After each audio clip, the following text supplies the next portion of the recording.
Chcel by som nahrať toto video a neviem pre koho, kto to bude počúvať, ale možno hlavne pre seba. Lebo hovorí sa, že najlepšia vec, ako sa niečo naučiť, je to vysvetliť ako učiteľ, aby si to človek zrekapituloval vo vlastnej hlave, tú logiku za tým, čo za tým stojí. No a chcel by som rozprávať o tom, ako som sa dostal k tomu, že som vytvoril tento obchodný systém, ktorý som vytvoril po 5 rokoch aktivity a skúsenosti a skúšania a vzdelávania sa vo finančných trhoch. Po 5 rokoch mám pocit, že tomu rozumiem menej, ako som tomu rozumiel prvý deň, keď som vstúpil do finančných trhov. Vyzeralo to všetko strašne jednoducho. Myslel som si, že stačí stlačiť toto tlačidlo, že sell alebo buy a všetko je to hotové. Lenže za tým, aby človek stlačil toto tlačidlo sell alebo buy, stoja hodiny práce, analýzy, rozhodovania, rôznej logiky, rôznych udalostí, ale hlavne väčšina práce stojí za tým, aby človek nazhromaždil ten kapitál, s ktorým potom môže obchodovať, čo trvá asi najdlhšie. A keď už sa človeku raz podarí nazhromaždiť tento kapitál, tak do toho trhu nevstupuje s tým, že o tie peniaze chce prísť, ale samozrejme, že tie peniaze chce zhodnotiť a preto je dobré sa niečo naučiť o tých finančných trhoch, predtým než človek stlačí to tlačidlo sell alebo buy. Ja keď som začal som obchodovať počas korony. Toto bola prvá komodita, ktorú som obchodoval a prvá vec, čo ma priniesla do finančných trhov. Vlastne zaujalo ma to, že som niekde v správach videl, že barel ropy sa predával za... Tuto asi na tom dennom grafe ani nie vidno. Ak sa skúsime pozrieť na ten hodinový graf, že sa barel ropy proste predával za smiešné ceny,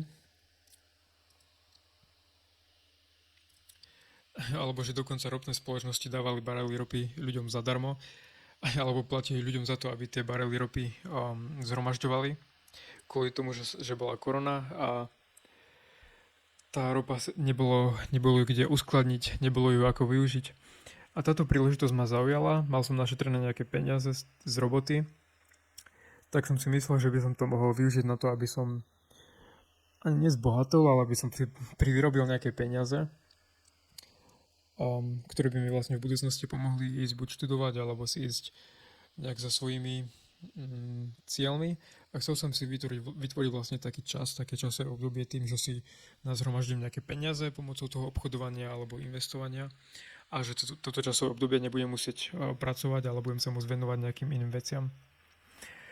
No a netušil som, do akej pandorinej skrinky alebo do akej čiernej diery som sa dostal a akú pandorinu skrinku som otvoril, tým, že som začal obchodovať. Bol som dobrý hneď v tom, že som vedel identifikovať to, že sa vytvorila nejaká príležitosť, na ktorej sa dá zbohatnúť.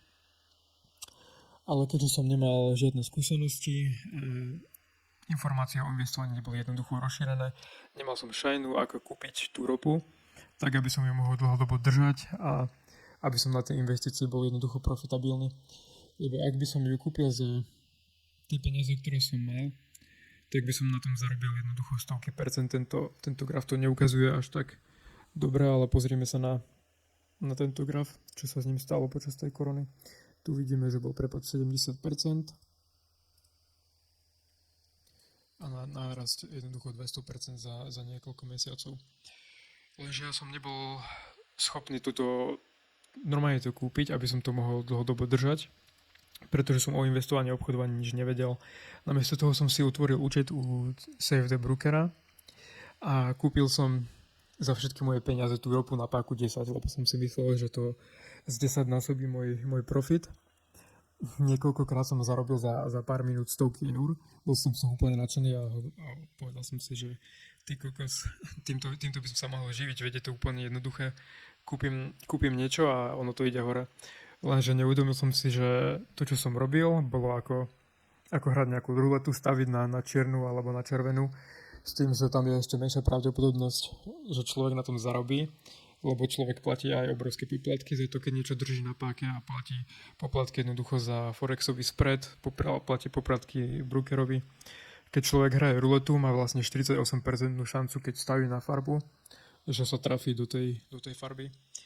A 4% výhodu má akoby kasíno, lebo dajme tomu, že 100 otočení čierna padne 48 krát, zelená padne 4 krát a to je vlastne tá výhoda toho kasína a človek keď obchoduje, tak má ešte menšiu pravdepodobnosť ako zarobiť peniaze, ako keď gambli vlastne.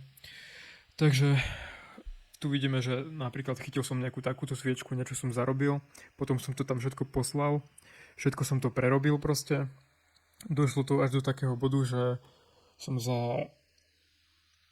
asi predtým, než som si našiel nejakú prácu v zahraničí, tak som za jeden deň stratil asi 1,000 eur na niečom takom proste za pár hodín, že som chytil nejaké také sviečky na paket 10 a bol som z toho strašne frustrovaný. Na to som sa proste obchodovania vzdal, chcel som tie peniaze zarobiť naspäť, ale neuvedomil som si, akú hlúpo som spravil, lebo keby som dokázal proste kúpiť to bez páky, tak by som na tom jednoducho neskutočne zarobil. No a toto bola taká moja prvá skúsenosť s tým obchodovaním. Ďalej som tam videl, keď som sa vrátil z toho Holandska a po tom lete, keď som prerobil tie peniaze na tej rope, tak som videl, že kryptomeny začali neskutočne pumpovať. Tu tento graf mám nastavený v apríli 2020. Každý o tom rozprával. Denne boli proste pohyby desiatky percent. Tie kryptomeny boli jednoducho všade. A vlastne cez tie kryptomeny a cez počúvanie tých influencerov a youtuberov, ktorí rozobrali proste ako do toho obchodovať, ako to investovať, tak som sa dostal k reálnemu obchodovaniu s nejakými assetmi, proste s tými kryptomenami. Na začiatku som proste obchodoval iba Bitcoin a Ethereum, lebo som tomu veľmi dobre rozumel, veľmi dobre som tomu chápal, čo to predstavuje, ako to funguje, vďaka tomu, že som si o tom napočúval veľa videí. A už som sa poučil na tom, že nemám jednoducho obchodovať na páku, ale mám kúpiť proste ten asset a dlhodobo ho držať. No vlastne tam bol ešte jeden príbeh, ako som sa dostal ku tým kryptomenám. To som bol v Holandsku na Vianoce a stretol som ženu, ktorá investovala do Ethera, keď to stálo asi, ja neviem, kedy to mohlo byť. V roku 2021-2022, keď to stálo proste 400 alebo $500 a strašne ma presvedčala na to, aby som do toho investoval a vôbec som proste nevedel, ako sa to robí samozrejme. Tak som sa tým dostal do toho štádia, že som o tom začal počúvať tie YouTube videá a tých influencerov a tak. A začal som proste reálne s tým obchodovať. Tým, že tie pumpy boli proste strašne veľké na tom kryptomenovom trhu, desiatky percent, tak som bol proste veľmi profitabilný prvé mesiace. Bez toho, aby som mal nejaký reálny obchodný systém alebo nejaké proste vedomosti. Ja som si myslel, že všetko viem a nevedel som proste ani nič. To, že to tak rastlo, bolo spôsobené masívnym tlačením peňazí, lebo všetky tie rizikové asety ako Bitcoin alebo Nasdaq vždy rastú, keď sa tlačia peniaze. Ukážem tu na tomto grafe napríklad.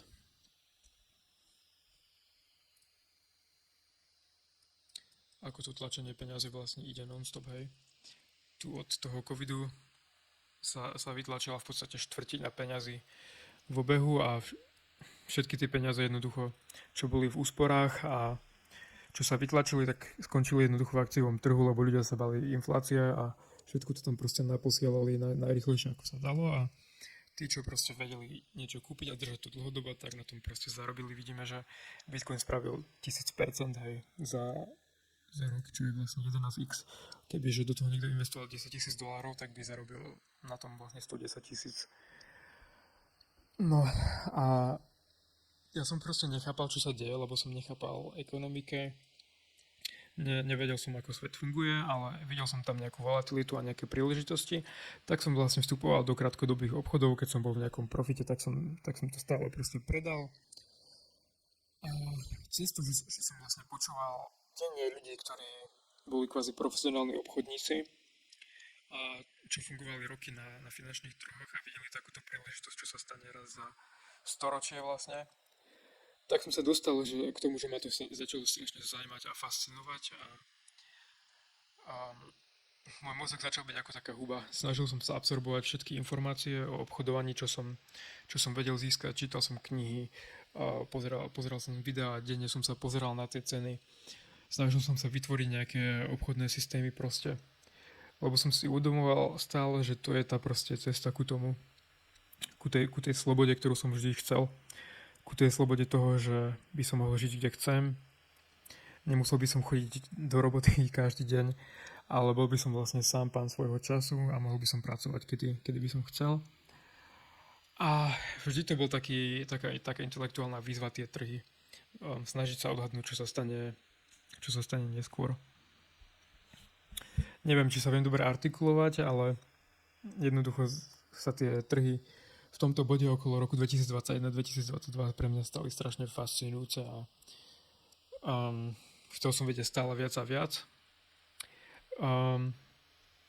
Celý môj život som proste žil v presvedčení, že žijem jednoducho v skorumpovanej krajine, v chudobnej skorumpovanej krajine, kde nič nefunguje ako má.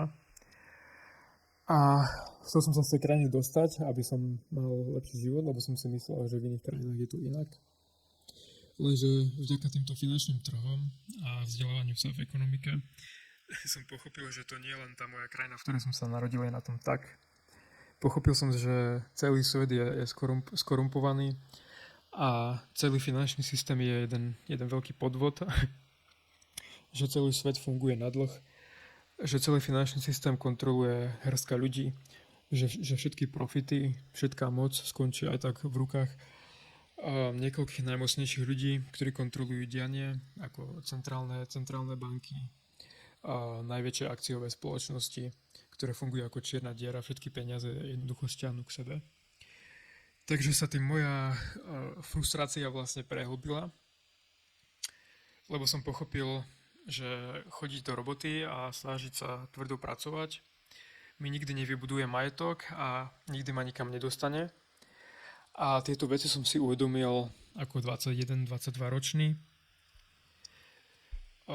S tým, že moja mentalita, čo som predtým celý život mal, bola zo športu a z kulturistiky.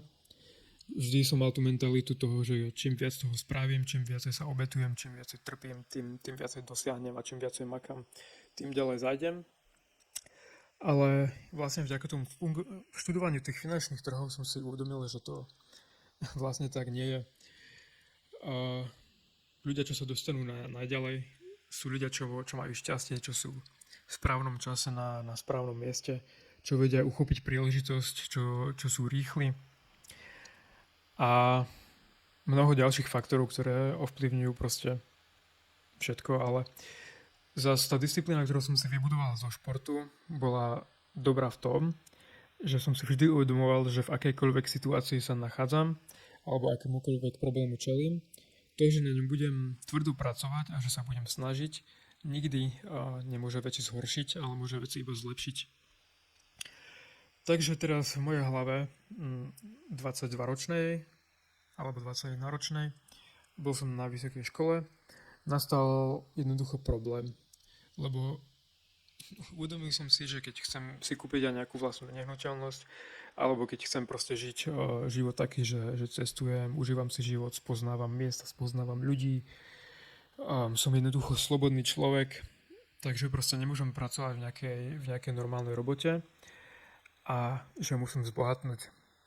A že tie peniaze a ten majetok je cesta ku tomu životu, ktorý vlastne chcem. Neskôr som si uvedomil, že to vlastne tak nie je, že kľúčom nie je proste len byť bohatý, ale aj to bohatstvo si vedieť udržať a hlavne generovať príjem. Lebo peniaze a majetok sú na to, aby sa zhodnocovali, aby sa míňali a životnú úroveň zvyšuje stále iba príjem. Čím má človek vyšší príjem, tým viacej si môže dovoliť robiť veci, ktoré chce, alebo venovať svoj čas veciam, ktoré chce a nie veciam, ktoré je donútený robiť, aby prežil vlastne. Takže tým, že som ja začal môj dospelý život v situácii, kedy bol prepad na finančných trhoch od 30 do 80% v priebehu jedného mesiaca a inflácia 10 až 20% ročne, tak som vlastne nevedel, aké riešenie proste nájsť na túto situáciu. Šetrenie peňazí jednoducho nebola možnosť, tým, že sa tie peniaze stále znehodnocovali, že tlačili nové a nové peniaze. A ani ukladať si majetok v nejakých akciách nebola možnosť, lebo tie akcie a všetko, celý ten finančný trh bol proste volatilný, mohlo sa to celé prepadnúť o desiatky percent za deň a ja si majetok nemôžem udržovať v niečom, čo sa prepadá proste desiatky percent za deň. A vďaka všetkým týmto problémom, ktoré som si proste identifikoval, som na to našiel riešenie. A riešenie nebolo to krátkodobé obchodovanie, ktoré som predtým robil a na ktorom som bol profitabilný a kde som sa naučil proste základy risk managementu, analýzy asetov, finančných trhov, že to riešenie nebolo to krátkodobé obchodovanie, lebo som si uvedomil, že sa to nedá robiť do nekonečna. Uvedomil som si, že to riešenie bol Bitcoin. A uvedomil som si to niekedy na hranici $30,000, možno tu niekde. A uvedomil som si, že musím spraviť čokoľvek preto, aby som toho Bitcoinu mal čo najviac. Lebo ten Bitcoin riešil všetky tie problémy, ktoré som identifikoval. Bol to dlhodobý udržateľ hodnoty, hedge proti inflácii. Mohlo mi to dopomôcť k tomu, aby moja ťažká práca sa zhodnocovala tým, že sa zhodnocuje aj ten Bitcoin. Tak som si našiel prvú prácu, ako som si vedel nájsť. A moja priorita bola naakumulovať jeden Bitcoin alebo čo najviac Bitcoinu za toto obdobie. Do toho som samozrejme aj ďalej obchodoval, lebo bol som stále profitabilný, trhy boli proste volatilné, mal som nejaké peniaze, čo som mal našetrené, nejaké peniaze z roboty a tak ďalej. A dostal som sa do bodu tu niekde v lete, v tom, kde som bol proste v strašnom profite a samozrejme, že som to proste nepredal. A tu bolo niekde o to obdobie, kedy som si našiel tú robotu, lebo toto, že bol výpredaj na finančných trhoch a že som na vlastné oči videl, čo tie finančné trhy dokážu spraviť proste s kapitálom a s človekom, ktorý vie identifikovať príležitosť, ako mu to môže otočiť život o 360 stupňov za krátky čas. Toto bola vlastne jediná moja motivácia na to, aby som si našiel stabilnú robotu.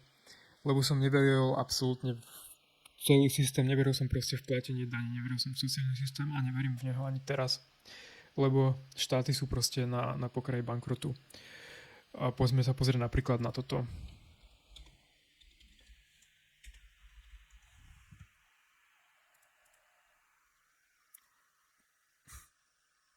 Tu ideme v reálnom čase. Dlh najväčšej ekonomiky na svete. Tu vidíme dlh na obyvateľa najväčšej ekonomiky a najsilnejšej ekonomiky na svete. Je to vlastne $320,000. A tu sú priemerné úspory tohto človeka, ktorý kvázi dlží tie peniaze a štát dlží tie peniaze. $3,700. A keď si človek toto uvedomí, tak si uvedomí, že sa nemôže sa nikdy spoliehať na nejaký štát alebo na nejaký systém. Lebo ten štát a ten systém rieši všetky problémy len tým, že si buď požičia ďalšie peniaze, alebo ďalšie peniaze vytlačí. Človek sa môže spoliehať len na svoj vlastný majetok, na osobné vlastníctvo a na kapitalizmus, na systém, v ktorom človek je proste zodpovedný sám za seba. A preto sa v Amerike napríklad zrušil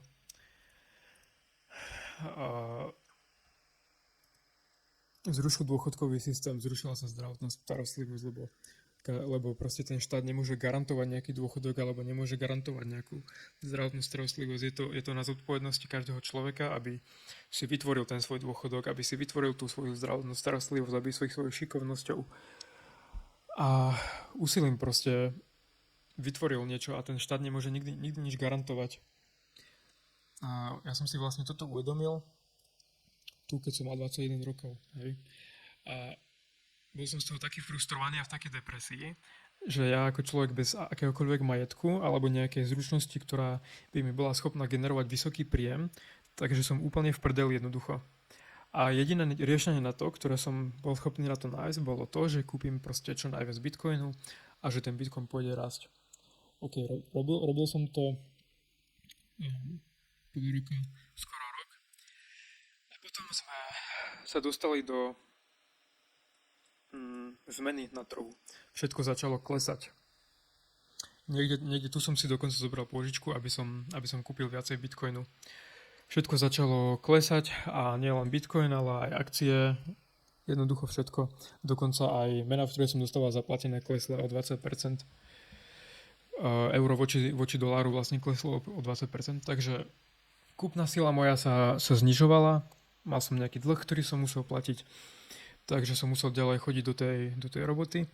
Ale nikdy som neprestal veriť v tú víziu Bitcoinu za tieto 2 roky, aj keď to bolo dole takú čiastku. No a potom som našiel vlastne nejakú investíciu, ktorá, poviem to tak, že mala kvázi vyplácať nejaké dividendy, ktoré boli 20% ročne. Tu niekde proste v tom bear markete, tak som do toho nasypal proste všetky peniaze.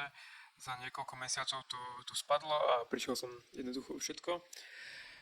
A vlastne po 2 rokoch toho, čo som tu identifikoval ten problém a tu, kde som sa dostal vlastne, tak som bol na tom istom, na čom som bol predtým. Mal som nejaký problém a nemal som žiadne peniaze. Ale mal som jednu výhodu, že tá cena asetov bola neporovnateľnejšia. Tak som si povedal, že zase musím sa proste kopnúť do zadku a musím akumulovať tie asety, ten bitcoin a iné kryptomeny, aby som tie peniaze jednoducho zarobil naspäť. To ma viedlo k tomu, že som si našiel lepšie platenú robotu, začal som zarábať peniaze rýchlejšie a podarilo sa mi naakumulovať tu do januára. Potom tam bol ten kolaps tej burzy najväčšej FTX, takže to bol ďalšia rana veľká. No ale jednoducho skrátka sa mi podarilo naakumulovať celý jeden bitcoin, niekoľko Ethera. A jediné, čo som vlastne musel robiť, je, aby som tej svojej vízii proste naďalej veril a ten bitcoin a Ethereum naďalej držal. Lebo keby som to držal, tak už by som bol zase finančne proste niekde úplne inde. Možno by som mal oveľa viacej slobody a voľného času. Ale celé to, prečo som to vlastne nebol schopný psychicky držať, je to, že som nemal proste vytvorený systém, nemal som vytvorené kritériá na vstup a na výstup z nejakého obchodu. Tak som to postupne začal predávať na nejakých kľúčových úrovniach, proste 30 000, 40 000, 70 000. Takže som sa vlastne dostal do situácie, kedy som mal veľa hotovosti, ale nemal som žiadne asety. A tým som sa vlastne dostal k tomu, do situácie, aké som sa chcel dostať, mať hotovosť, ktorú budem schopný obchodovať. A uvedomil som si, že na to, aby som bol schopný dlhodobo obchodovať, tak nemôžem tie rozhodnutia ďalej robiť už na základe mojich myšlenkových pochodov, ale musím byť systematizovaný, algoritmický, dlhodobý swing obchodník, to znamená, že sedím v pozíciách niekoľko týždňov až mesiacov. Uvedomil som si, že z krátkodobého horizontu tie pohyby na trhu sa nedajú veľmi predpovedať, ale z dlhodobého horizontu niekoľko mesiacov až 2 rokov, čo je asi najvyšší investičný horizont na niečo, tak viem povedať, čo sa bude diať vďaka tým systémom, ktoré som vytvoril. No a potom som vďaka tým systémom, ktoré som vytvoril, vstúpil do pozície proste na Ethereu tu niekde v oktobri, v novembri. Zarobil som na tom ďalšiu proste raketu peňazí. A už som si myslel, že už všetko bude dobré a tým, že mám proste svoj systém, ktorý je profitabilný, že to budem proste vedieť obchodovať a že to takto pôjde ďalej. No, potom sa stalo to, že mi to Ethereum proste niekto vyťahol z peňaženky, čo viedlo ku ďalšiemu asi 50% prepadu v mojom kapitále. A uvedomil som si, že už mám 25 rokov a že nemôžem byť navezený proste non-stop v takýchto volatilných asetoch. No a vlastne to som si už začal uvedomovať aj potom, jak som predával ten Bitcoin. Takže v podstate v priebehu 2 rokov som začal vytvárať nejaký obchodný systém alebo nejakú filozofiu, ku ktorej som sa dostal teraz po 5 rokoch sledovania a skúsenosti na finančných trhoch.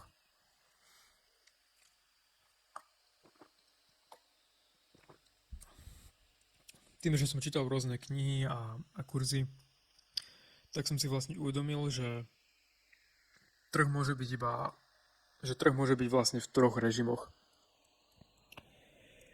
A ten systém slúži na to, aby som tieto režimy vedel identifikovať. Prvý režim je uptrend. To je vlastne, keď niečo ide hore.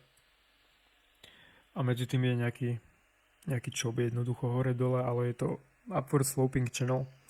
Takže je to jednoducho trend. Potom ďalší režim je downtrend. Keď niečo ide konzistentne nižšie a nižšie. Ten downtrend alebo uptrend sa najjednoduchšie definuje tým, že je to vlastne séria, ja to ani po slovensky neviem povedať, it's series of higher highs or higher lows. To je vlastne definícia toho. Stále tie sviečky sú vyššie a vyššie a vyššie a je to zostupná séria toho, že tie sviečky stále idú vyššie a vyššie. A downtrend je vlastne to isté. Najlepší obchodníci hovoria, že existujú len tieto dve možnosti, v ktorých sa môže asset alebo trh nachádzať. Ten uptrend alebo downtrend. Ale ja si myslím, že sa trh môže nachádzať ešte v tretej situácii. To je vlastne konsolidácia alebo mean reversion. Je to vlastne nejaký trading range, v ktorom sa to proste obchoduje medzi support a resistance, až pokiaľ to jednoho dňa neprerazí resistance alebo support. A toto je vlastne obdobie, v ktorom my chceme akumulovať ten asset, o ktorom sme si istí, že z dlhodobého hľadiska bude profitabilný. A takže k tomu sa dostávam ku prvému bodu logiky toho systému, ktorý som vytvoril. Takže prvý krok je vlastne valuačná analýza nejakého assetu. A je to najjednoduchší spôsob investovania. Tu po spätnom pohľade si človek povie, že toto bola dobrá hodnota, v ktorej ten asset mohol kúpiť, lebo je lacný. Ale ty keď si reálne v tom, tak si nevieš povedať, či je to dobrá alebo zlá hodnota. Lebo tu už by si mohol povedať, že je to dobrá hodnota, lebo je to dole 10-15% all time high. Ale čo keď tu bude ďalej a ďalej klesať?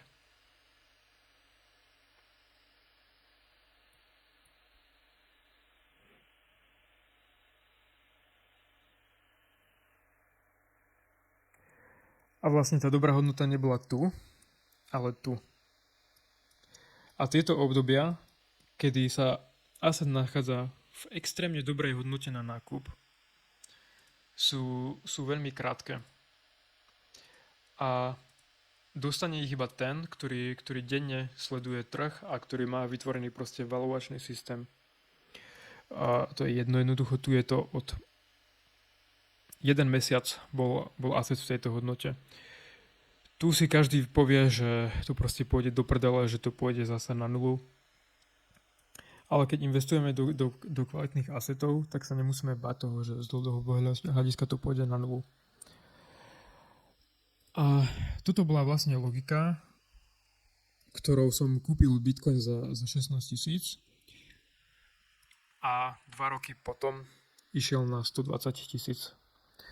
Kúpil som ho v dobrej hodnote oproti tomu all time high, lebo je to asset, o ktorom som si bol istý, že z dlhodobého hľadiska prežije. Ale uvedomil som si, že takéto niečo sa mi nepodarí v assetoch, ktoré nepoznám. Takže keď chcem investovať do niečoho, čo nepoznám, ako napríklad S&P 500, neviem, ako sa tá cena hýbe, tak potrebujem, alebo do nejaké akcie, tak potrebujem vytvoriť na to nejaký valuačný systém, aby som bol schopný povedať, v akej hodnote sa to nachádza, či v dobrej, alebo v zlej hodnote. aby som bol do toho schopný investovať. A toto je vlastne najjednoduchší spôsob, ako zarobiť nejaké peniaze na trhu. Kúpiť v dobrej hodnote a nestarať sa o nič iné, len to kvázi držať. Lenže podľa tejto logiky máš definované jasné vstupné kritériá, ale nemáš definované výstupné kritériá. Takže pokiaľ neinvestuješ do niečoho s touto valuačnou logikou, z toho hľadiska, že to chceš držať do nekonečna, tak je to na zarábanie peňazí kvázi nepoužiteľné. Môžeš si povedať, že keď niečo kúpiš v dobrej hodnote, tak to potom predáš v zlej hodnote. Ale čo keď to predáš v tej kvázi zlej hodnote a potom to pôjde hore o ďalších 100%. A potom skončíš tak, že budeš to kúpovať za vyššiu a vyššiu a vyššiu cenu. Len preto, lebo si to jednoducho predal. No a vďaka tejto prvej logike, čo som použil na tú valuáciu, som si uvedomil, že keď chcem byť obchodník, tak tie peniaze musím vedieť niekde uložiť, lebo tie profity nebudú do nekonečna a budú mesiace, kedy budem mať profity a mesiace, kedy nebudem mať profity. A aj keď budem chodiť do roboty, tak tie peniaze si chcem niekam uložiť. A vlastne podľa toho som prebehol niekoľko simulácií.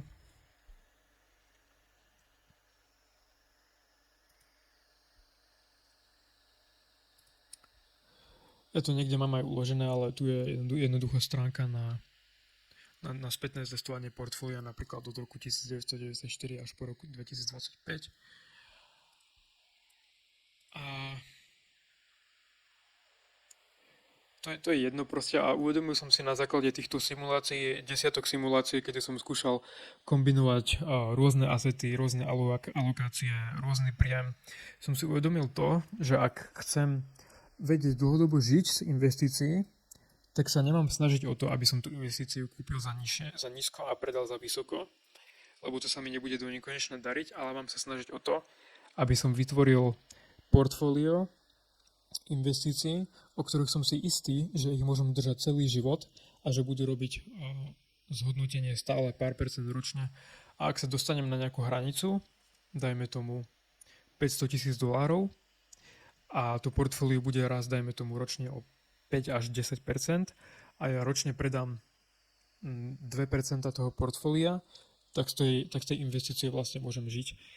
A na toto všetko existujú proste simulácie, tu sa dajú na tejto stránke tie simulácie proste prehnať, aké veľké to portfólio musí byť, koľko percent bude rásť, koľko percent z neho môžem ročne vyberať, aby sa to portfólio nezhodnocovalo a tak ďalej. A uvedomil som si, že musím proste vytvoriť portfólio, kde sa nebudem sústrediť na to, že na tom zarábam peniaze, ale na to, že akumulujem proste nejaké asety, ako keď si niekto kúpi nehnuteľnosť, tak sa nepozerá denne na cenu tej nehnuteľnosti, ale pozerá sa na to, že tú nehnuteľnosť vlastní. A ak investujem do ETF-iek a akcií, o ktorých som si istý, že proste prežijú, tak môžem to jednoducho držať celý život to portfólio. Na to, aby som vytvoril ten valuačný systém, som mesiacov a možno celý minulý rok proste skúšal rôzne veci a podarilo sa mi proste skúšal som proste rôznu logiku. Najprv som skúšal zrobiť evaluáciu na celý trh cez rôzne indikátory, cez makroekonomické dáta, zedskorovanie proste tých asetov a na základe toho vyhodnotiť to, že či môžem proste v aktuálnom období nakupovať alebo mám čakať. A uvedomil som si, že najlepšia stratégia asi, čo sa týka toho dlhodobého portfólia a toho investovania, je zamerať sa na jednotlivé sektory a na jednotlivé krajiny a hľadať tie, ktoré sú v dobrej hodnote na nákup. Tu je napríklad kalkulácia toho, ako, ako spraviť valuáciu na nejakú firmu. Napríklad na AMD, tu som robil, tuším, že v novembri alebo tak. Tu mi vyšlo, že tá valuácia bola jednoducho dobrá. Ale to, že tá valuácia je dobrá, neznamená, že ten asset jednoducho sa bude zhodnocovať. To znamená iba to, že sentiment je zlý a sentiment je to, čo ťahá tie ceny assetov hore, toho, že do toho ľudia dávajú reálne peniaze a celé toto je jednoducho strašne to finančníctvo komplexná téma, lebo tam človek proste musí riešiť makro, musí riešiť forex, neviem koľko ďalších vecí, proste tu každý týždeň čítam takéto výpisy z hedge fondov napríklad, čo sú proste stránky analýz a na základe toho, na základe globálnej likvidity, na základe týchto vecí proste si robím nejaké názory podľa toho, že kam ten trh sa môže uberať v budúcnosti. To, čo proste robím a ten systém, ktorý som vytvoril, je strašne komplexný a zložitý. Ale gro toho systému je proste vytvoriť investičné portfólio, ktoré bude mať hodnotu $1 000 000 a všetky moje akcie a obchody smerovať k tomu, aby som tie profity z krátkodobých obchodov pretáčal do toho dlhodobého portfólia a aby sa to tam držalo jednoducho. Tu sú proste predošlé verzie napríklad toho, čo som sa snažil testovať rôzne alokácie do tých portfólií, alebo čo som sa snažil proste vytvoriť tie systémy na valuáciu, na sledovanie trendu. Tu sú desiatky indikátorov, ktoré som proste na TradingView ručne prešiel, zhodnotil, aké sa dajú používať, aké má zmysel používať, aké mi pomôžu, či aké mi dajú nejakú výhodu. Tu som vytvoril proste vlastný systém na sledovanie trendu, čo mi určí vlastne pravdepodobnosť toho, či asset pôjde hore alebo dole v krátkodobom období. Tu som vytvoril ideálne alokácie proste do krypta, do altcoinov, do toho, aké asety proste vybrať v portfóliu. Je to strašne veľa práce, mi to proste zabralo. Tu je valuácie proste na krypto, sentiment, on-chain data, fundamenty, makro, indikátory, výpočty, čo smerujú k tým valuáciám. No a jednoducho som si uvedomil, že tie valuácie môžem používať na to, aby som nakúpil tie ETF-ka alebo tie asety, pre ktoré sa rozhodnem z dlhodobého hľadiska držať, či už je to Bitcoin alebo zlato alebo ETF-ka, aby som ich proste nakúpil v dobrej hodnote. Lebo keď budem robiť napríklad to, že stále to kúpim na nejakom high, povedzme, tak nikdy tie zisky z toho kapitálového trhu nebudem mať a nikdy sa ku tomu efektu tej snehovej gule nedostanem v tom portfóliu dlhodobom. No a toto je vlastne tá prvá stratégia, ku ktorej som sa chcel dostať. To dlhodobé portfólio proste, kde nakupujem iba ETF-ka a budem ich držať jednoducho celý život. A pre mňa to spraví proste malé zhodnotenie niekoľko percent ročne, ale som si istý, že ten kapitál je tam proste bezpečne uložený.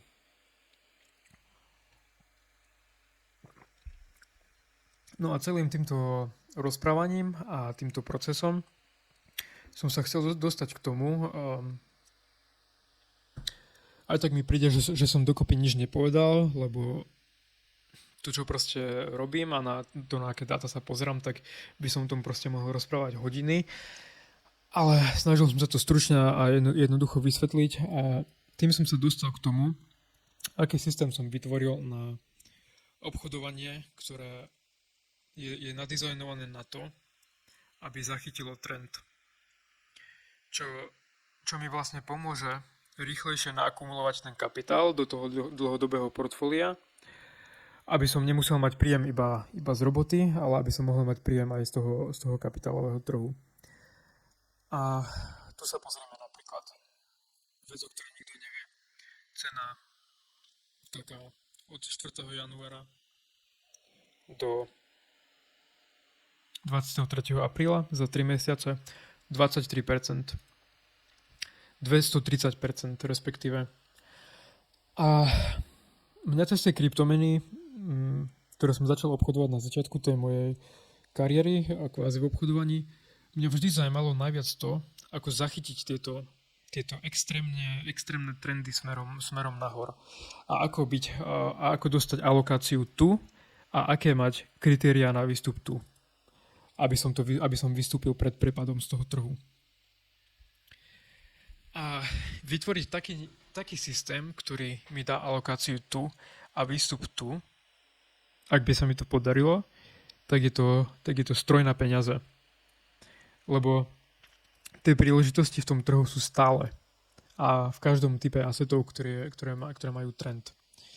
A nemám v tom žiadne akcie, lebo neobchodujem s akciami na základe trendu, lebo akcie netrendujú podľa nejakých indikátorov makra alebo nejakej logiky proste. Akcie sú v trende na základe sentimentu, na základe toho, koľko ľudí postne o tom na Twitter, ako sa o nich rozpráva v správach a tam sa tie trendy proste nedajú predpovedať a nedajú sa zachytiť. Ale vytvoril som systém, v ktorom sú všetky asset klasy na svete. Takže keď tento systém budem schopný aktualizovať denne, tak nikdy o ten trend v žiadnom asset klase neprídem. Lebo môže sa stať niekedy, že napríklad krypto bude v trende a spraví desiatky percent a súčasne spraví akciový trh minus 20 alebo 30%. A ja chcem byť alokovaný proste v tom asete, ktorý v tom danom momente je v trende a ktorý robí najväčšie zhodnotenie. Ja nie som lojálny žiadnej triede asetov.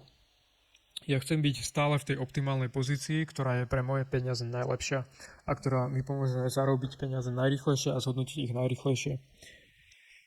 Ale vzhľadom na to musím mať vytvorené jasné kritériá na to, keď do toho asetu vstúpim a vystúpim a ako identifikujem trend niečoho.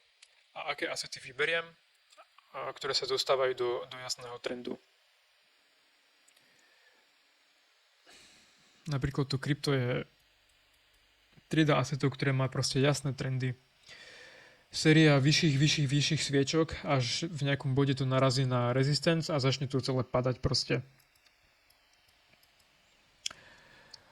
No a toto je vlastne druhé portfólio, ktoré chcem vytvoriť. Nazval som to valuačno-trendové portfólio. Na základe toho, nejaké základné verzie som už vlastne v roku 2024 dostal alokáciu na to Ethereum, predtým než to spravilo 55%. Ale nebolo to automatizované, takže sa to nedalo z dlhodobého hľadiska proste používať na dennej báze. A idea za tým je to, aby som vstúpil v trende a aby som vystúpil v downtrende. A môžeš si povedať, alebo neviem, kto to počúva, že takéto niečo je proste nereálne. Ale čo ak je to reálne?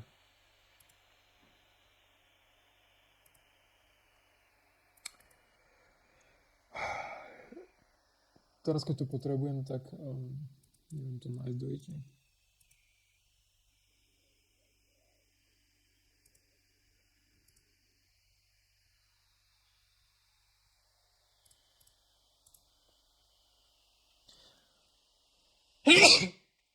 Takže teoreticky je to, čo by každý obchodník chcel v trhu spraviť. Vstúpiť tu a vystúpiť tu. Zrobiť vlastne 14% profit, dajme tomu, a vystúpiť predtým, než je 17% na strata. A predstav si, že by si toto bol schopný robiť do nekonečna. Vyhnúť sa každému prepadu a zachytiť každý profit. Predstav si, že začneš obchodovať len s $10,000 a budeš tento systém bežať dosť dlho na to, um, aby sa to proste mohlo zhodnocovať. Tak sa poďme pozrieť na nejakú matematiku za tým.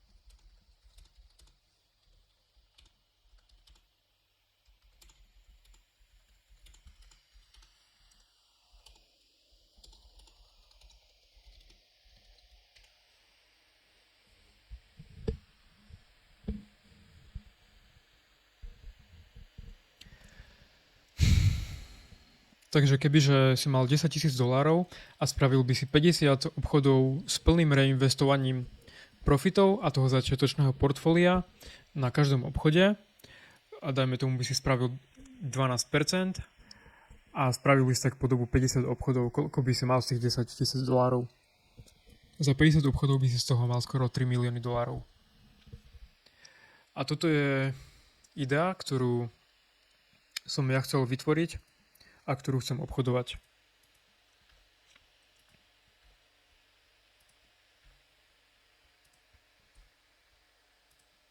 Mať vlastne tri portfólia, jedno na dlhodobé investície, ktorých sa nedotknem nikdy v živote a kde chcem mať ten cieľ $1 milión a čakať proste na to, pokiaľ dosiahnem tých $1 milión a potom z toho vyberať 2% ročne a z toho žiť. Ďalšie druhé portfólio je zamerané na tieto tradičné asety, ako sú indexy z celého sveta, či už z Južnej Ameriky, Severnej Ameriky, Afriky, či už dlhopisy, jednoducho všetko z tradičného sveta, forex, komodity, všetko, čo môže byť v nejakom trende. A tretie portfólio je zamerané čisto iba na kryptomeny, lebo tie sú najviac volatilné. Čím rýchlejšie človek chce tie peniaze zarobiť, tým je väčšia konkurencia v trhu. A preto je nejaký day trading a robiť niečo takéto na day tradingu proste nereálne, lebo človek nikdy nemôže na takýchto krátkych horizontoch predpovedať tie pohyby.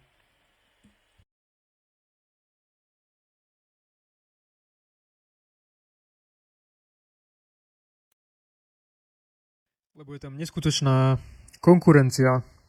Čím kratší časový horizont, tým je väčšia konkurencia v trhu. Tento fakt alebo syndrom sa volá time value of money. Čím rýchlejšie tie peniaze niekto dostane, tým má to jednoducho väčšiu hodnotu. A moja jediná výhoda v tom trhu je to, že som schopný v tých pozíciách sedieť dlhodobo, niekoľko mesiacov. A keď sa pozrieme na to, koľko tie trendy trvajú, tak je to, dajme tomu, 6 mesiacov sedieť v jednej pozícii. A tých 6 mesiacov znamená denne byť paranoidný a denne skenovať ten asset, v ktorom mám zainvestované, či je stále v trende. A denne byť schopný aktualizovať ten trendovo valuačný systém. A v momente, keď to prestane byť v trende, to okamžite predať, lebo potom, keď to prestane byť v trende, nasleduje toto tu. Alebo toto tu.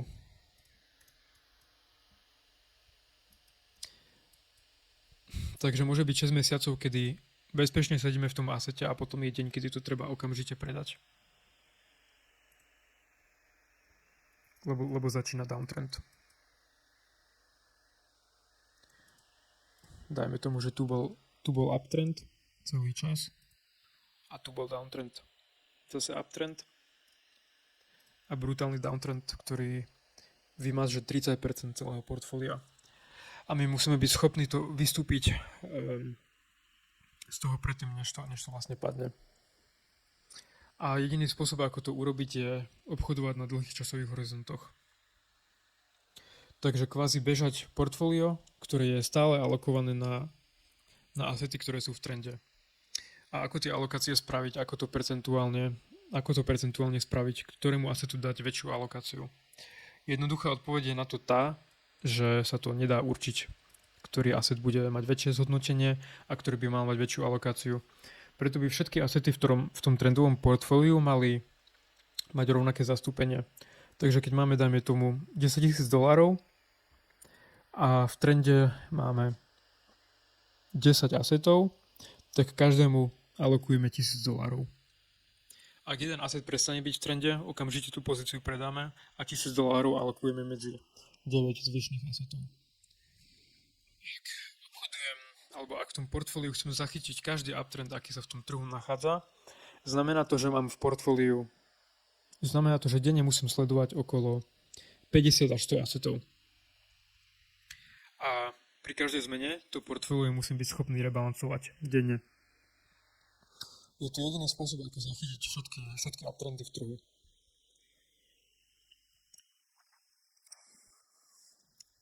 A tejto logike som chápal už vlastne celý minulý rok. A vytvoril som preto trendový systém, ktorý mi ukazuje alokácie do aktív. Toto tu je trendový systém na krypto. Trendový systém na akcie.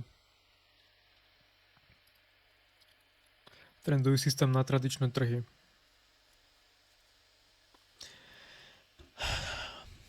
A ako vidíme, na to, aby sme boli schopní predpovedať ten trend, tak si musíme spraviť, respektíve my nikdy nemôžeme predpovedať trend. My môžeme na neho naskočiť iba, keď ten trend už sa deje. Takže nikdy nedostaneme proste takýto vstup, ale dostaneme, dajme tomu, takýto vstup. Lebo my nemôžeme, a nedá sa niečo predpovedať. My môžeme iba reagovať na to, čo sa už deje. A nereagujeme na to na základe správ alebo informácií, ktoré už sú zapísané v trhu. Reagujeme na to na základe logiky a dát. A ako si to dáta určiť? Spraviť si priemer zo všetkých dostupných dát, aké existujú. Takže ak chceme určiť napríklad klasický trend napríklad u S&P 500, tak si musíme prejsť cez všetky dostupné kategórie dát, aké existujú. Makroekonomické dáta a každému priradiť nejaké skóre. -1 za negatívne skóre, +1 za pozitívne skóre. Potom musíme si urobiť analýzu na globálnej likvidite.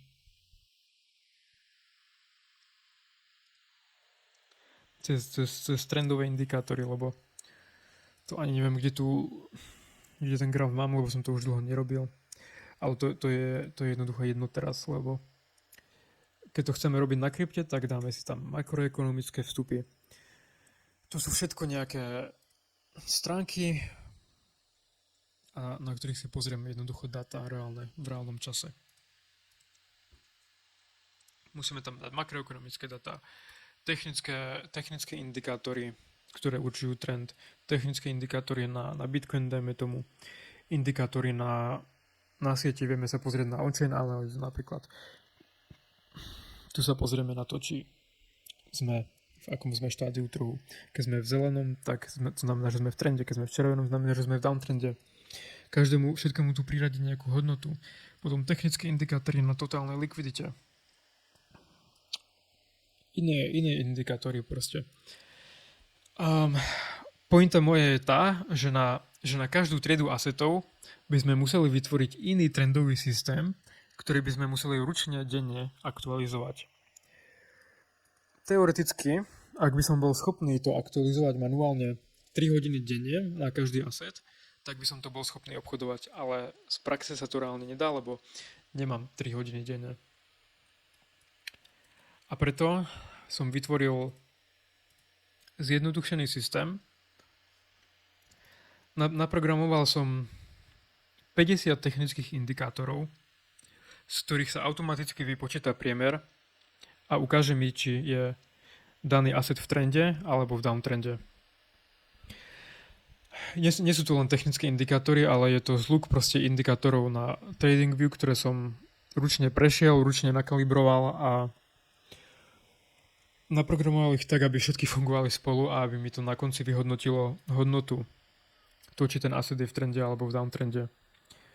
Ďalej mám indikátory na na koreláciu medzi rôznymi triedami asetov, na risk medzi asetami, na sentiment.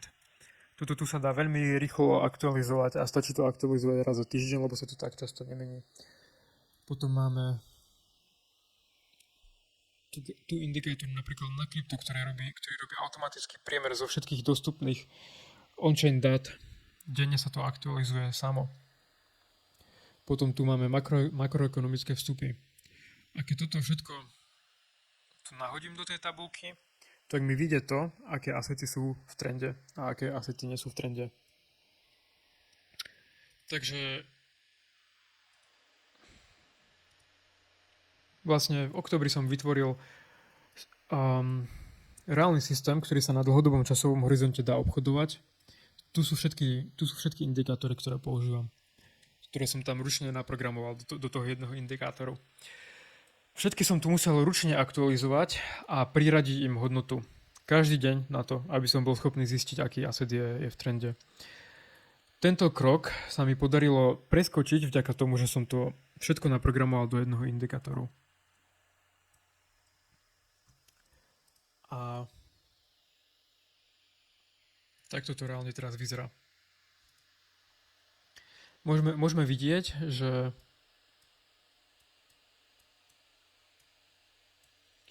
ako som povedal, nikdy nám to nedá vstup úplne dole, ale dá nám to vstup na začiatku trendu. A dá nám to výstup na konci trendu. 20%. Sedel by som v tejto pozícii 5 mesiacov. Jediný spôsob, ako dlhodobo vyhrať nad trhom, je sedieť v pozíciách dlhodobo. Vystúpil by som. Zase by som nastúpil. A už máme compounding return 20% plus 7%. Nevždy je to proste na 100%. Niekedy mi to dá signál vstúpiť a trh si spraví to, čo si chce sám spraviť. Ale rýchlo z neho vystúpime a máme stratu iba 1% a nie 4%. Tu by sme sa zase dostali do situácie, kedy by to nebol profitabilný tento signál. Ale vystúpili by sme z tej pozície predtým, než ten asset spraví minus 20%. A nemusím robiť absolútne žiadne rozhodnutia z mojej hlavy. Je to všetko algoritmické a je to proste naprogramované tak, aby to samo vyhodnotilo tú situáciu. Tu by sme zase dostali vstup. A už by tá pozícia bola v profite 5%.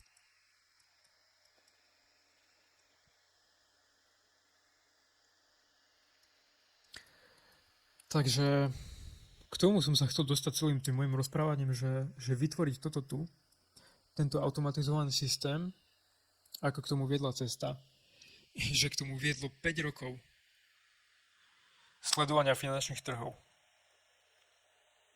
A rok toho, aby som dával ten systém dokopy. A možno týždeň, aby som to programoval proste od rána do večera tak, aby to fungovalo.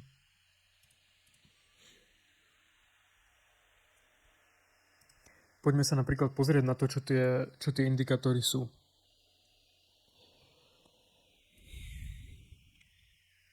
V tomto trendovom systéme. Tu vidíme napríklad bullish alebo bearish patterns. Naprogramoval som tam 50 bullish a bearish vzorcov a ono to automaticky, bez toho, aby som sa na ten graf musel voľným okom pozerať, automaticky to identifikuje, koľko tých bullish a bearish vzorcov sa tam vyskytlo v tom za posledný mesiac, dajme tomu, neviem ako to tam je. Poďme sa pozrieť napríklad na tento indikátor Noise Filtered RSI. Ja som povedal, že je tam v tom 50 indikátorov. Tu vidíme, že je ich 35. Ale niektoré z tých indikátorov sa pozostávajú z viacerých indikátorov. Napríklad ten Noise Filtered RSI. Noise Filtered Signal. Indikátor, ktorý som vymyslel ja za použitím mojej logiky.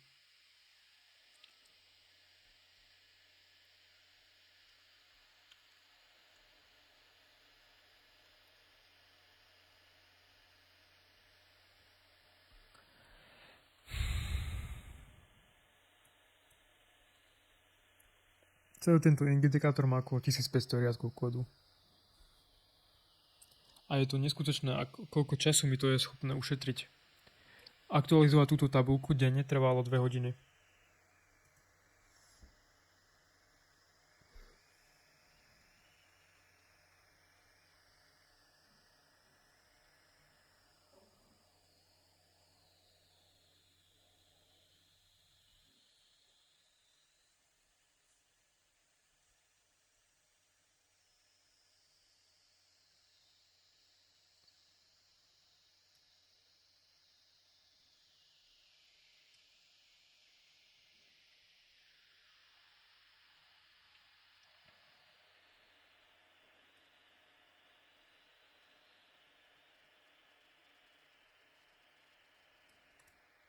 To je jedno, vyberiem tu nejaký náhodný indikátor a poviem tomu, nám tu vysvetlí, na aké logiky to pracuje.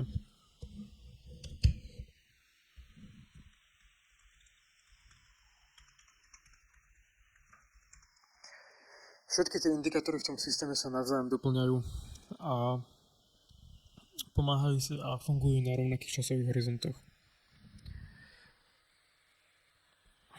Kebyže to fungovalo na iných časových horizontoch, dávalo by mi to úplne náhodné signály.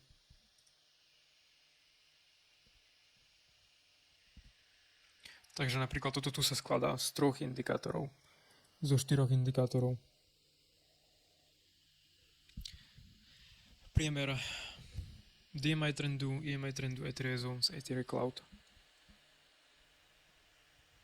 Každý ten indikátor, čo sa v tom nachádza, som osobne prešiel a naprogramoval ho proste tak, aby to fungovalo spolu.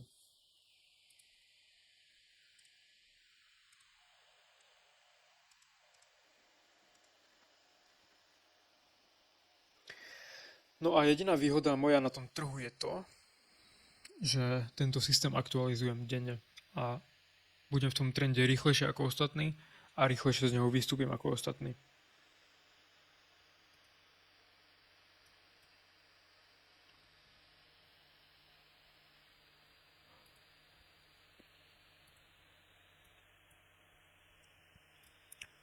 Tu nám to napríklad dalo signál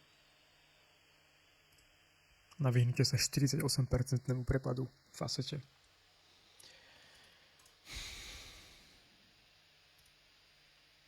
Sám nechápem tomu, aké je toto, čo som vytvoril. Dobre.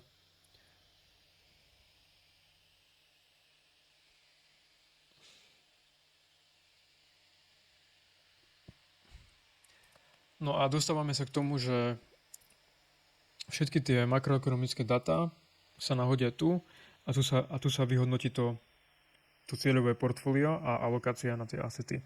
A toto sa musí rebalancovať denne. Aby sme boli stále schopní zachytiť trend v každom asete. Tie kvázi výhry toho indikátoru sú oveľa väčšie ako jeho straty.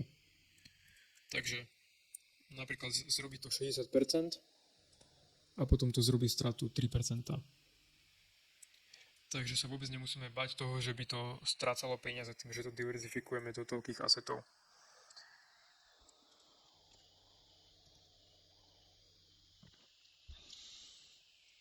No a teraz ako to... Lebo povedal som, že tieto makroekonomické dáta sa tam musia vyplňať raz za týždeň, ale že toto sa musí aktualizovať denne. No a teraz ako zahrnieme do toho zautomatizovanú valuáciu a to, či do toho obchodu vstúpime alebo nevstúpime. Veľmi jednoducho. Tým, že tam pridám ďalšie indikátory. Toto tu je Exponential Moving Average. Indikátor, ktorý sa používa, jednoduchý indikátor, ktorý sa používa na začatie alebo na ukončenie trendu, ale ja ho používam na valuáciu. Jednoducho, ak je asset nad touto čiarou, čo je vlastne kombinácia 15 a 30 dňového moving averageu, tak je asset nadhodnotený. Ak je pod, tak je podhodnotený.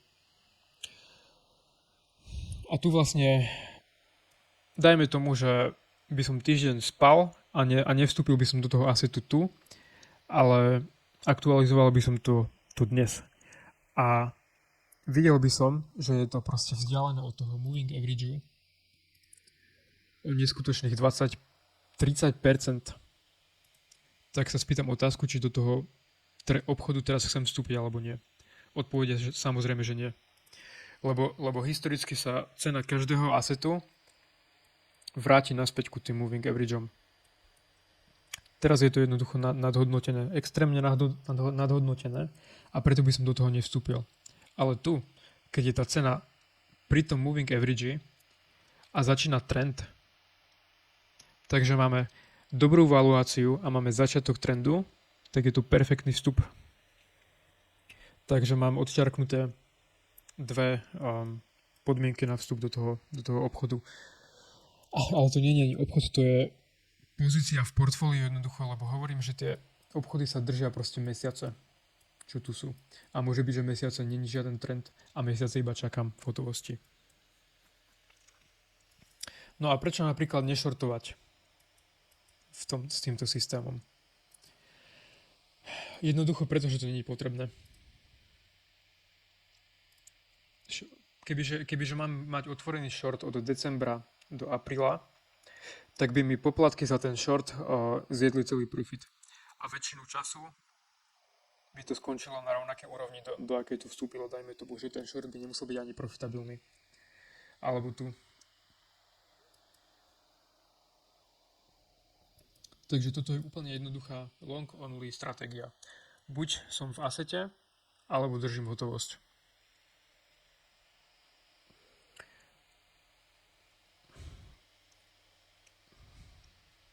Čo ak by som tam chcel dať ďalší valuačný indikátor? A dávam pozor na to, aby to bolo extrémne jednoduché a rýchle na aktualizovanie každý deň.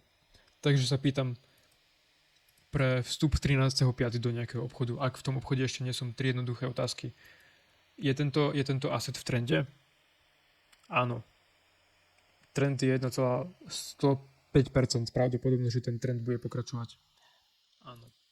Je ten trend už v progrese? Tu už je to proste týždeň v tom trende. 2 týždne v tom trende. Takže samozrejme, že nechcem naskočiť do nejakého asetu, keď už je to proste v strede toho trendu. Má to dobrú valuáciu? Môžem si povedať na základe jedného indikátora, že niečo má dobrú alebo nemá dobrú valuáciu? Keď som ukazoval to, ako sa robí valuácia na niečo? Nemôžem. Preto tam musím pridať aspoň nejaké technické, algoritmické indikátory na valuáciu. Toto je ďalší indikátor, ktorý je jednoducho vytvorený z niekoľkých valuačných indikátorov. Z 10 valuačných indikátorov. Je to presne nastavené tak, aby to v každom bode trhu ukazovalo to, v akom časovom období je ten asset v dobrej valuácii a v akej je zlej valuácii. Takže už do toho obchodu nechcem nastúpiť tu, lebo je to proste v zlej valuácii. Ale ja chcem do neho nastúpiť tu, lebo som v dobrej valuácii a v pozitívnom trende. Ďalej máme Fibonacciho levely. Tak ako sa cena stále vráti ku moving averageom, tak stále fungujú tie Fibonacciho extenzie. Cena sa stále vráti ku tejto bielej čiare. Keď je pod bielou čiarou, je to podhodnotené, keď je nad ňou, je to nadhodnotené. A keď je to až nad tou zelenou čiarou, čo znamená 65% extenziu od tej štandardnej deviácie, tak je to extrémne nadhodnotené. A napríklad, keď sa na to chcem pozrieť spätne, tak v tom hornom range sa cena toho asetu nikdy neudržala viac ako 2 týždne. Potom tam máme support a resistance levels. Tu môžeme vidieť, že to presne narazilo na ten support a že sa to presne odrazilo od resistance levelu. Toto sa dá použiť na to, ak by som proste v tom trende bol strašne dlho, aby som vedel, približne ten asset chcem predať, alebo kde ho chcem nakúpiť.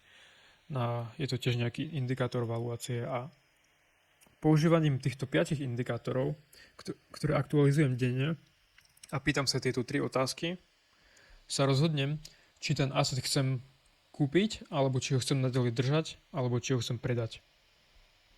A na základe tohto, že toto tu robím každý deň, to portfólio jednoducho rebalancujem. A že sa raz týždenne pozerám na tie makrodata. Lebo keď sú makrodata negatívne a algoritmicky, matematicky naprogramovaný trend mi ukáže, že je ten trend pozitívny, ale viem, že makroekonomické dáta sú negatívne, tak do žiadnych obchodov vstupovať nebudem. Takže je to vlastne... Toto tu za mňa spraví možno 80% časti rozhodnutia toho, či vstúpim do obchodu, alebo či v tom obchode ostanem, alebo či z neho vystúpim. Ale zvyšných 20% spravia ostatné dáta a rozhodnutie spravím ja, a nie žiaden algoritmický systém. Ale na základe tohto systému som schopný proste mať alokáciu na tie trendy. Pozrime sa na ten kokos, čo som spomínal.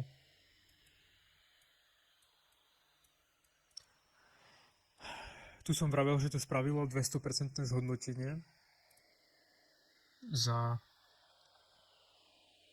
3 mesiace. Tak sa pozrime na to, kebyže som sa na tento asset zameral, či by som na to získal alokáciu. Vstup, výstup.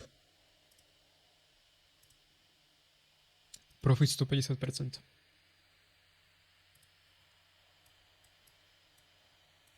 Prečo?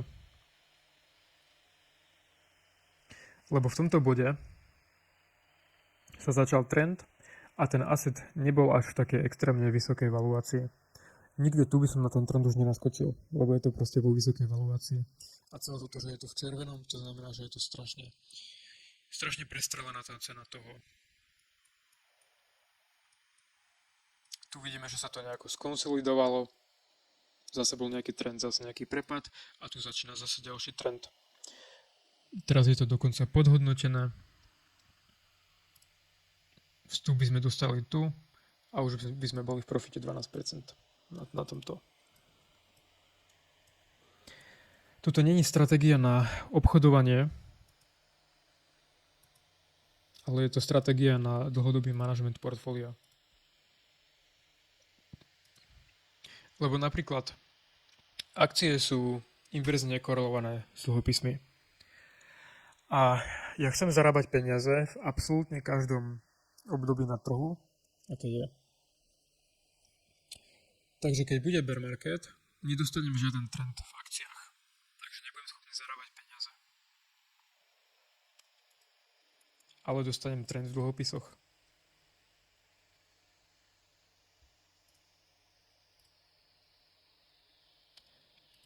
A ja nepotrebujem robiť stovky percent na každom obchode. Ja musím robiť iba konzistentné zisky a vyhýbať sa stratám. Alebo zlato napríklad.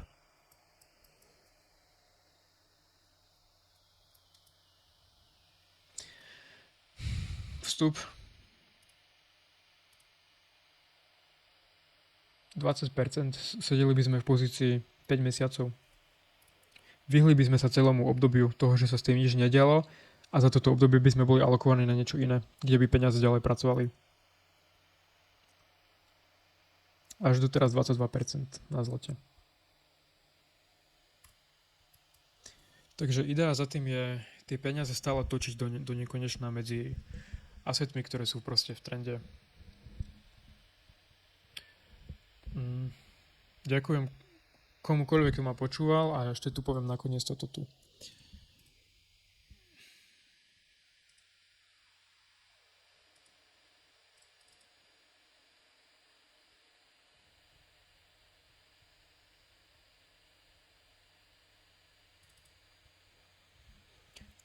K tomu dlhodobému portfóliu.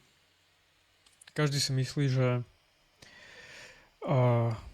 Nasdaq alebo technické akcie majú najlepšie zhodnotenie.